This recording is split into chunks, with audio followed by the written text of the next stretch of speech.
Presidents, I would like a list of 11 projects here. 5 of them have been done by the Sri Lankans, 6 have been done by the foreigners. The ones which have been done by the foreigners is 6 times or 4 times the cost of our estimate. And the ones which we have done is 1/3 or 1/4 of the foreign estimate. I like to table this one. So in this one, we have done Madurai. This is a very good example for all of you engineers. I am the oldest guy here, 79.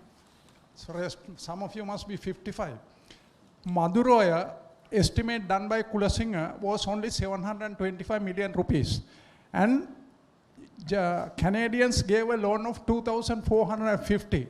When Kulasinghe asked for the money from the Treasury, Treasury said we have no money. But Treasury finally spent 850 million rupees counterpart funds. So question arises, how did the Minister of Finance give 850 million rupees as counterpart funds when he could not give 725 to CECB to do Madurai? That's one. We have spent 4 or 5 times. And sir, Mr. President, sir, we are still continuing in the same fashion in most of the projects. Then number 2, Kalani Bridge. Kalani Bridge estimate, RDA estimate was 540 million only. Japanese gave 500 million grant, and then they gave another 1,000 million. And then we spent our 540 on counterpart funds. We spent 2,040 million rupees for that bridge. We could have done 4 bridges across Kalani. Now these are the decisions made by engineers as well as politicians and the administrators and the planners. I am 79, I have worked 53 years, I have worked with all these people, so all these people are to be blamed on this one. And Mr. President, listening to your speeches in the last 3-4 months, I find you have some kind of thing to change this one. Now, you are talking about motivation. When we had the 1957 floods, 1,500 tanks failed in this country, including 34 big tanks. That time, Bandaranaike was the Prime Minister. He wanted to bring British consultants and contractors. He asked the Minister CPD Silva, shall we bring consultants and contractors from England? Then Mr. CPD Silva said, no sir, we will ask Gunasekara first. Gunasekara was the Director of Irrigation at that time, and he was called and asked, shall we bring consultants? He said, no sir, you go and play your tennis now 4:30, don't waste time. You give me the rupees, I'll do the job. And sir, in the next 10 months, all the tanks, 1,500 were repaired so that they could get the water raining in the next monsoon. That's the biggest engineering feat this country has ever seen. But that time, Director General Irrigation, we had only 100 engineers and 100 TAs in the irrigation department. Today we have 381 engineers and I don't know whether 1,000 or 1,500 middle-level technical people.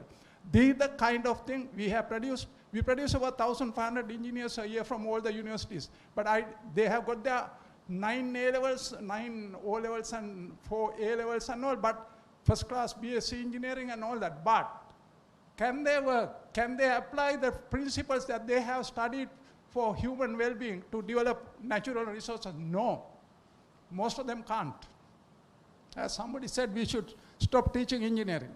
Then sir, Minibe RB Canal, 600 million was our estimate, and the Italians got the contract for 1,200. Then Minipe Nagadeepa irrigation. So this is about me. Tamangana kinaka parabahayata karanayak e unata me kiyanna ona. Minipe Nagadeepa 455 million was the estimate of the Japanese consultants. SDNCC estimate was 155. I was the chairman of the SDNCC. When this went to the cabinet tender board, I think probably Dr. Jayasundar was there, they asked a question, can you do it at 155 while the Japanese have a 455 estimate? Then the man who was in the technical evaluation committee, my friend, he said, no, you give it to ADS. And they gave it to us, and we completed that at 136 million instead of 455. This is the quality of the work, and this is the capability of the Sri Lankans. Everybody can't be Director of Irrigation or Secretary Irrigation and so on, but they can lead other people to do a lot of work, lot of good work. Then Kudagal, another one. Our estimate was 90 million irrigation department. Japanese were referring to 250. We completed this job we had 60 million in 3 months. These are 225 feet long anicut across Maniganga, 10 kilometers long canal, 45 structures, concrete structures, and you will wonder how we completed in 3 months. But we did complete that in 3 months.